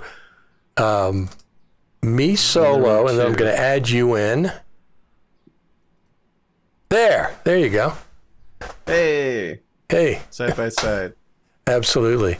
So what are you working on this summer? Anything special? This is the indie project that shoots in like a week that I'm going to be editing, I guess. Okay. And then I think the only other thing is I've been helping our friend Alan Seawright out with his YouTube channel Cinema Therapy. Right. So I just kind of run all the cameras and help him set up and do like a live edit switch with my Blackmagic A10. I have the Pro ISO finally.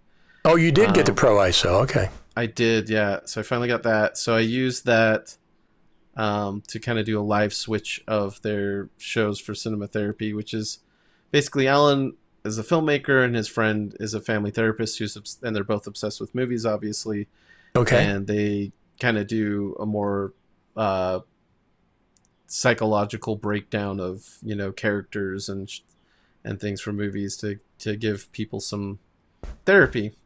And it's been pretty fun. So I've been helping out with that, and we'll see. Hopefully some other stuff on the horizon. I just got off a pretty intense job that was like 6 weeks long, and a lot of Final Cut and training some new people in Final Cut. And that was a lot of fun to sort of see people come around to it. Sure, absolutely. So do you think, so we have NAB coming up in person in October, and then presumably the Final Cut Pro Creative Summit in November this year, right? I think they're going to be, well, NAB's already announced it's in person, so that's that's a given, and so is IBC. They're both in person. So I'm going to presume that the FCPX Creative Summit is also going to be at least somewhat in person, and then maybe some virtual for people who can't make it, like maybe the Australians, our Australian friends, Ian Anderson and Lee Herbert. That's what I'm thinking.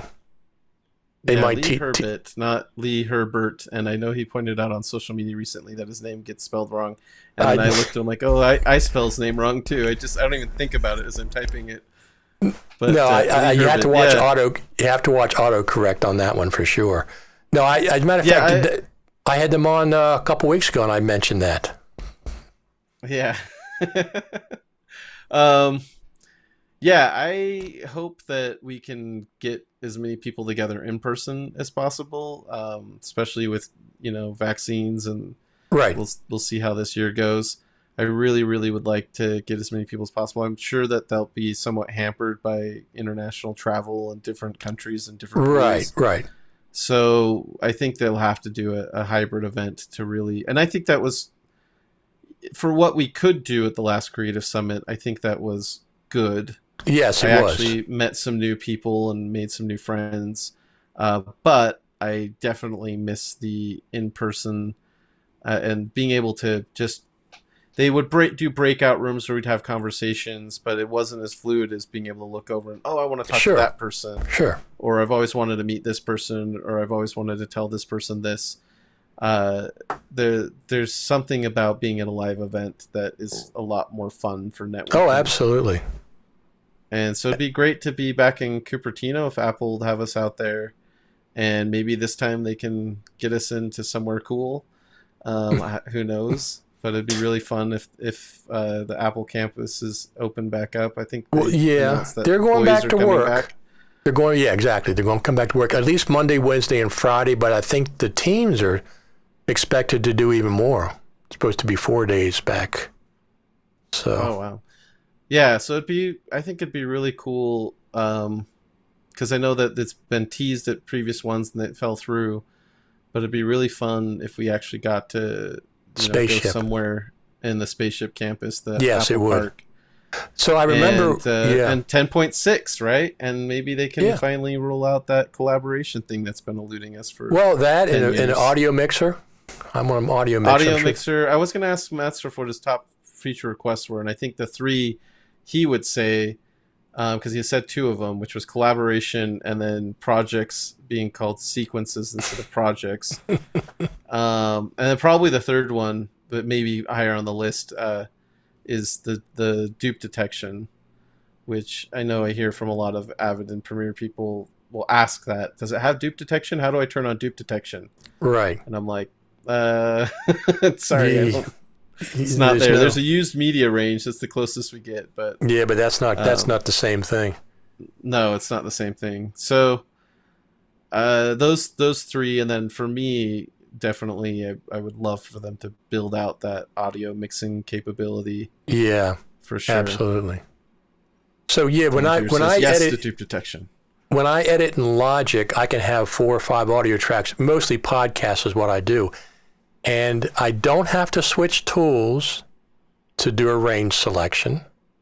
Okay, all I do is go to a different place in the track and it changes to the range selection tool. They call it the marquee tool in Logic. So I don't have to switch tools from the main thing to the range selection. I can select a little segment of a clip, like if 2 people talk over each other. I can highlight with this marquee tool a little selection, tap it once, and it becomes its own little clip, and I can just drag it over. These are all in different tracks. And I also can do marquee selection across all of the tracks. There's a marquee ruler at the top. I can do a marquee selection and it'll go through all the tracks, like if I want to delete a section, for example, and does all of them. Or I can do individual tracks. So it's real nice.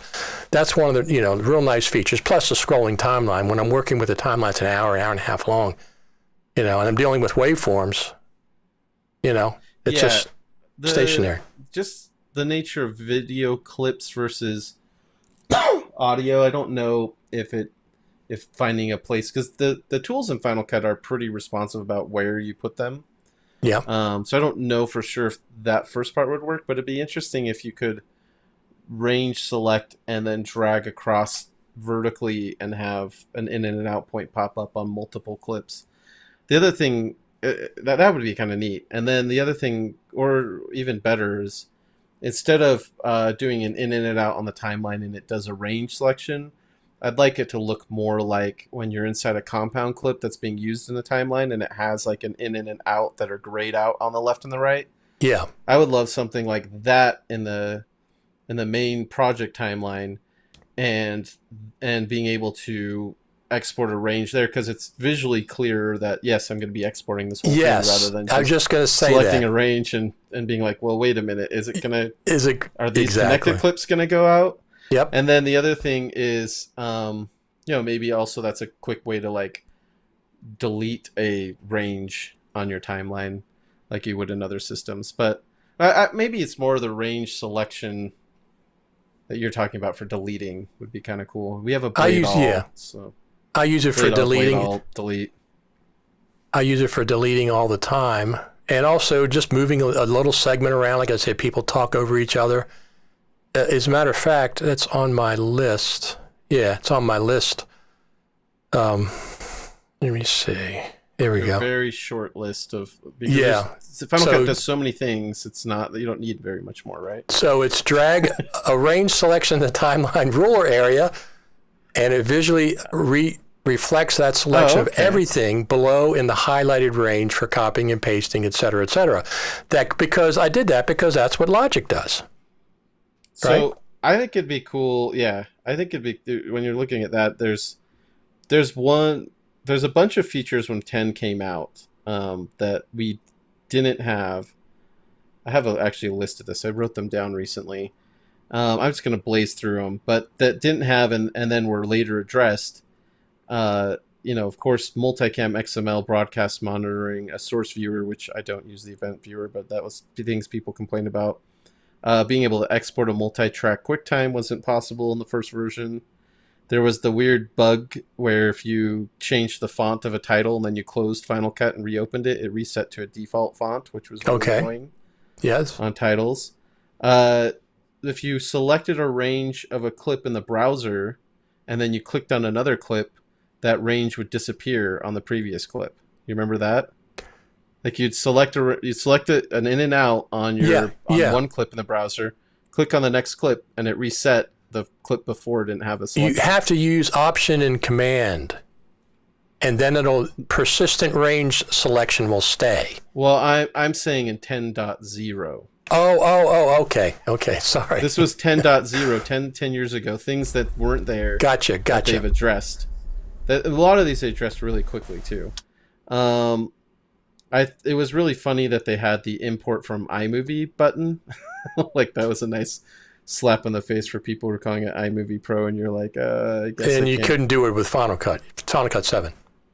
Yeah, but the import from iMovie button sort of reinforced that iMovie Pro idea, because you couldn't import Final Cut 7 projects, but you could import iMovie projects. Right. They didn't have a custom start time code in 10.0. It was always at 0. So that was not great for broadcasters and making master files. Where was I? Oh, the way that projects and events were separated and the library, like the project library, two separate folders. Absolutely.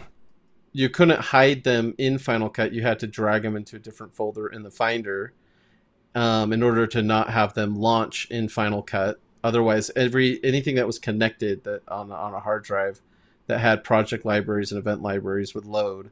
And also, the media management forced you to copy things into the event folder. There wasn't like a symlink originally for media and the event library. They changed that pretty quick as well. You didn't have manual relinking. You couldn't reorder color corrections.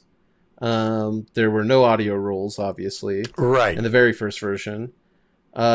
This was a fun one. They had that global paste and remove effects, but no paste attributes and remove attributes. Yes. And then even after they did paste attributes, they had no remove attributes for a while. Right. Compound clips only lived in the timeline, not the browser originally. So you I could don't make remember compound that. clips. I'll be darned. Compound clips lived in the timeline in the project when you created them. But when they introduced them into the browser, I remember a lot of people stopped using the project library and would do their edits in compound clips because it would carry with the event libraries, which was an easier way to share back and forth. Right. Which is something I kind of like. The road they were on with event libraries might have gotten us to event locking and collaboration quicker than the walled garden that is a library now. Right. Because it used to be a lot more open. But it was hard to kind of wrap your head around as well. So, hopefully they can figure out something with the new system. You couldn't expand audio channels. You could expand audio to make J&L cuts, but you couldn't actually do the audio components expansion. You had to open the clip in the timeline in order to check on and off or disable certain audio channels. So that was kind of funky. Yep. They did switch that. And then you couldn't, we talked about exporting a range from the timeline. Right. In 10.0, you couldn't select a range. You couldn't export just a range on a project. You had to export the whole project and then trim it and re-export it, or you had to duplicate the project and then cut the stuff out that you didn't want to export in order to just export a segment. Now, when did you make this list? Back then? No, this was one I made the other week, or actually a few days ago. I was looking at all the release notes and just piling it up. Okay. And taking a look at 10.0, the Final Cut. I know you've saved every version of it, so you could go back and... I have 10.0, yes. It's on my old MacBook Pro. All of this, but I just was thinking about the 10th birthday and thinking there's been so much development in the last 10 years, and it's so fun to kind of go back and think how beta 10.0 really felt when it came out. I mean, Philip alluded to it being kind of just over a year old by the time it released, as far as from the very first coding of the app to when that came out. If that's true, I mean, we really were dealing with a beta application that was released a little too early. And the thing I liked in the early days is how rapid the development was, especially in the first couple years, up until we got to 10.1. I felt like there was just so many features being added all the time. 10.0 went to 10.0.9. 9 updates. Yeah. Well, how many we 10.4 exceeded that one as far as not over the same period of time, they went to 10.11. I mean 4.11. 10.4.11, yeah. Which there's a bunch of bug fixes in there, but it was just fun to see. It felt like Christmas every time they added stuff. And I think one reason why I understand Final Cut Pro probably better than any other application is because I got to see that front row development as things rolled out. I got to learn the features as they were introduced. Someone coming at it from today would have a lot of catch up to figure out everything that's in there because it is so deep. Even though we're pointing out like, wow, I wish it had this and that. There's still so much depth in the application, and every time they do things like my favorite updates are things like this saving column layouts and I like it too. The proxy media workflow, things that every day speed up the work for me. It doesn't have to be the most shiny and grand thing. Like when they introduced color tools, it was awesome, but it's the other stuff that helps me day to day. Right. Not that the color tools don't, and they definitely should get back to audio. No, absolutely. So there's a couple of things. We had a comment from Tangier Clark. It says, why does it take so long to just export a single frame? I'd love to be able to export multiple frames at once using specifically named markers, perhaps. You can do that in Kino. Yeah. I love that feature in Kino. You can put a marker on a frame, export the whole batch at once as individual clips. Yeah, I don't know why it takes so long, but I agree with Tangier that it's really weird. I feel like, well, we should probably wrap up the call soon, but I'm like, maybe we should hop Tangier into Ecamm.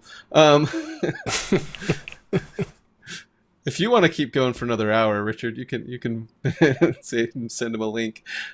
He's clearly watching. Yes. Anyway, the markers. Yeah, it is weird when you go to, when you just export a single frame, and it does feel like it sits there for a while. I don't know why it does that. You think it's you're parked on that frame, export the frame, it should be instant. I would think. I don't know why it takes so long. And then I'll do it from the browser or the timeline when I want to send frames out. I do make markers, but it is a manual process where I export the first one, jump to that, export the second. To be able to batch export stills from some special identified marker would be, or just markers in general would be really, really nice. Kino has it. Like I said, you can go in Kino, review your thing, put a marker, drop down menu, export markers as stills. It'll do the whole batch for you. Yeah, I really like that. That's great. Yep.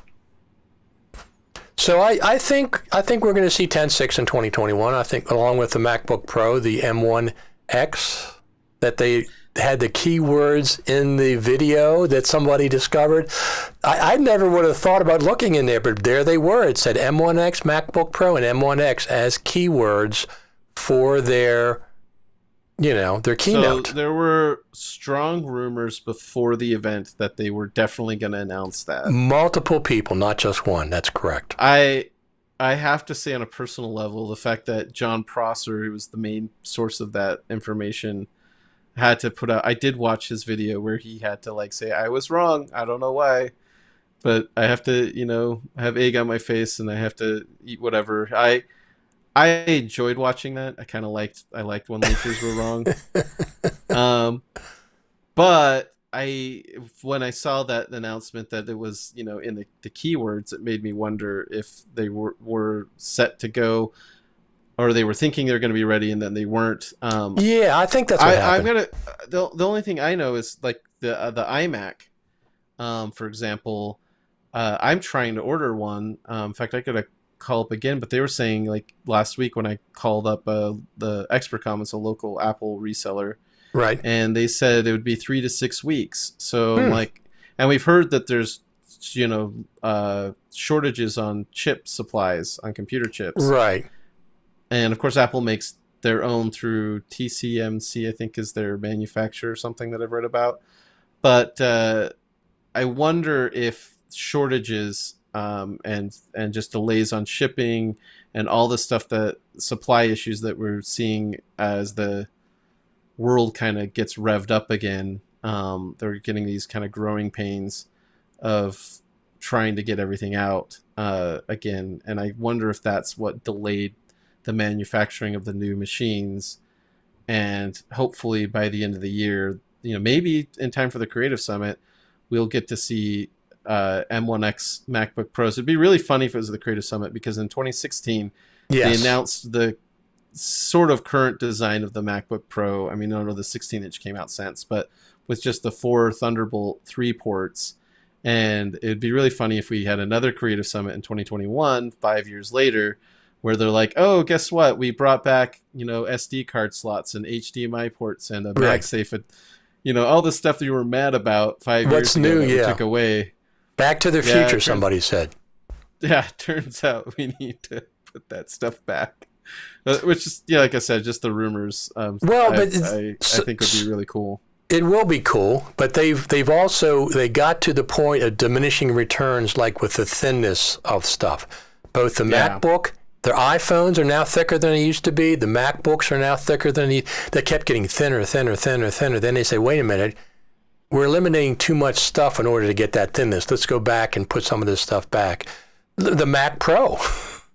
Yeah. Everything's smaller, and all of a sudden, giant sized. So as far as, I think something happened, obviously, at the WWDC with the MacBook Pro, the M1X, but remember that they showed the 2019 Mac Pro and didn't have it out till December. They showed the Apple Silicon last year on the, just the developer's kit, didn't have it out until November. So they couldn't show us a MacBook Pro, and just have it out later in the year? I don't know. I mean, I wonder if it's just with that uncertainty of getting it revved up in time. I don't know how many Mac Pro prototype units were ready to show at the event, because I know they had the demo stations that we saw. I really have no idea other than... I really don't know. Right. No, I know. But it's just curious that it's somebody at Apple thought they were going to release it. That's why the keywords appeared. So Thomas Collins says, always wanted the VU meters to fill the full height of my monitor instead of just the height of the timeline. I love that in Resolve. The VU meters are alongside the viewer. The full height of the viewer, rather than being stuck down near small little ones on the timeline, because usually my timeline's smaller than my viewer. I mean, if you have 2 monitors, you could always send your timeline out to a second monitor, and then you'd have giant VU meters. I would love a master fader with an actual LUFS meter attached to it. That would be great. So you could actually just you could figure out where your, or LKFS or LUFS, whatever meter, you could figure out where your loudness is, and then just make a global adjustment right then and there, and then export and know that you're hitting those broadcast standards. Put a limiter or whatever on that master fader. Absolutely. Even if we didn't have like individual roles mixers, which that would be cool. But even if in the meantime they just gave us the master one, that would be great for I say broadcast, but also YouTube has its own loudness specs, and it will recompress and change your stuff if you're not set in the same range. So knowing that range before you upload to Vimeo or YouTube or somewhere is good to have, because then you can control what your audio sounds like rather than it just being taken over at a later stage. So there you go. I never paid attention to when I upload to YouTube, to be honest with you. Now I have to go back and research that. Yeah, I think it's like either -16 or -18 dB for the LUFS loudness. I'm not sure. I know a lot of people that are producing content for web try to hit that around -18 LUFS for web, which is a lot louder than for like Netflix or broadcast, which is like -24. There you go. And if you don't know what I'm talking about, I guess do Google some stuff, because Google broadcast it's not audio. Stuff I completely understand myself, but I definitely have had to make sure that master files conform to these rules. Yeah, I have a LUFS meter in Logic, but there's different standards. There's European. I don't think they have a Netflix one, or YouTube one. Not in the Logic multimeter, but But there are, if you Google it, you would say, what are the LUF standards for Netflix? There's like there's all this documentation on Netflix of what standards you have to hit. So we got one comment from Marshall Johnson Jr. Is that a working rotary phone behind you? It most certainly is. Richard's cueing sound effects.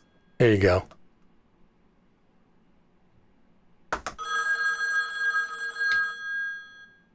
It is. I'm not talking to you today. They just hung up on Tim Cook. That's so rude. No, we're at the end of the session. Plus, grab your phone. Oh, I can't. I don't have one. Grab mine. Grab across the screen and grab mine. I'll hand it to you. It looks like it's real close. Looks like we're almost in the same screen. I could pull my phone. Oh wait, it turned into an iPhone. There you go. Perfect. All right, Brad, I think we want to certainly say thank you to the Final Cut Pro team for the last 10 years. It's been a great ride. A little bumpy sometimes, but it's still been a very, very, I've enjoyed it the whole time. I am looking for Final Cut Pro 10.6 to be released in 2021. That's just my thinking of the way things are going to go. And certainly the M1X MacBook Pro, whatever, I'm not sure. Here's the thing that I said. I cannot imagine Apple going into the Christmas buying season with a year-old version of the MacBook Pro, a 13-inch MacBook Pro. I can't imagine them going into this Christmas buying season without a new refresh on the MacBook Pro. It's the biggest seller. So I think that's coming out, like you said, I think, if not before the Creative Summit, around the Creative Summit, I think that's completely, could be expected. It doesn't seem like it. I think it's going to happen. I think both are going to happen. And in 2016, like you talked about, when they released the MacBook Pro, 2016 MacBook Pro, they released Final Cut Pro 10.3 at the exact same event. Oh, by the way, she said, that's the new version of Final Cut Pro. That just casually mentioned it. It was a MacBook Pro event the day before the Creative Summit. The day before, the morning of, I think it was Thursday morning or whatever it was. So. Yep. I watched it with Patrick Southern. It was a good time. Absolutely. He just got off his flight, got into the hotel, and we were playing it off a projector in the hotel at the Creative Summit. And is that right? Yeah, and that's when Patrick came in, and we watched that demo together. It was really exciting. It was exciting. So, will you go to the Creative Summit if it's in person again? 100%, yeah. 100%, I will too. NAB, I'm on the fence about, but the Creative Summit, if they do an in-person, hopefully at the Juniper as well. I love the Juniper. It's just like a perfect setting for an event like the FCPX Creative Summit. It's like a perfect setting because it's just you have the different rooms there. Maybe there's some housing underground at the Apple Park they could put up us. That'd be fun. Yeah, or next door or something. Yeah, that'd be great. That'd be fantastic. Some all right. Futuristic city underground. I don't know. Yeah. Well, they have an underground there, of course. There was a video. I grabbed a copy. Some guy did a tour of going into the campus and the parking structure and the whole. It was like 10 or 15 minutes. I grabbed it before they took it down, and because they did take it down. Yeah, I don't know who he was. I don't know whether he was. Seemed like he was visiting with a class or something, and they went in there. But they went through all kinds of stuff. The parking structure, he actually went in. I'll have to dig that up. But yeah, that would be an extra bonus because one of the things about the FCPX Creative Dungeon. Well, that's true. Apple jail. Apple jail.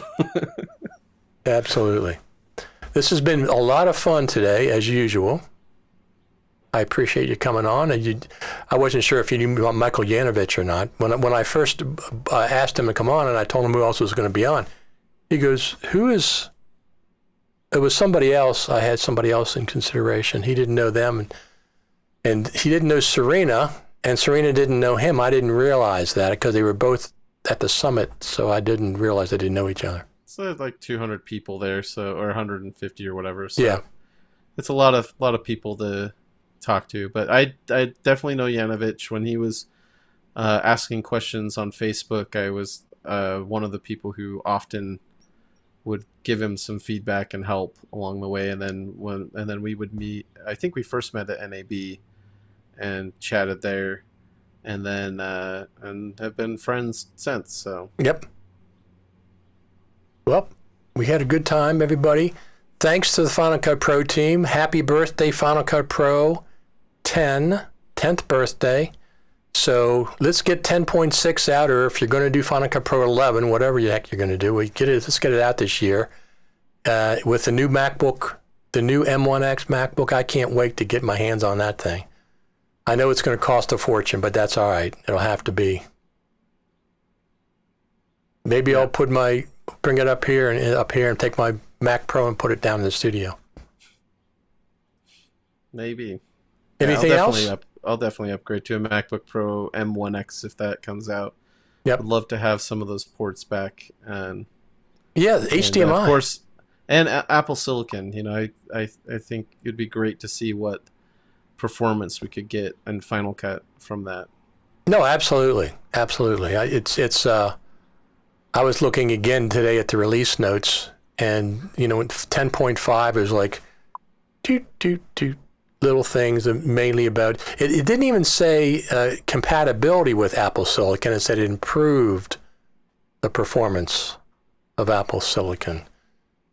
It improved it. Our friend from Italy says, I've got to go. Good night. See you later. We will be back whenever there's something breaking on Final Cut Pro, whatever. And I'll probably put this up for the podcast this year. I mean, this month, this year. Yep. All right, Brad. I will talk to you later. Thanks for stopping by as usual. All right. Thanks, everybody.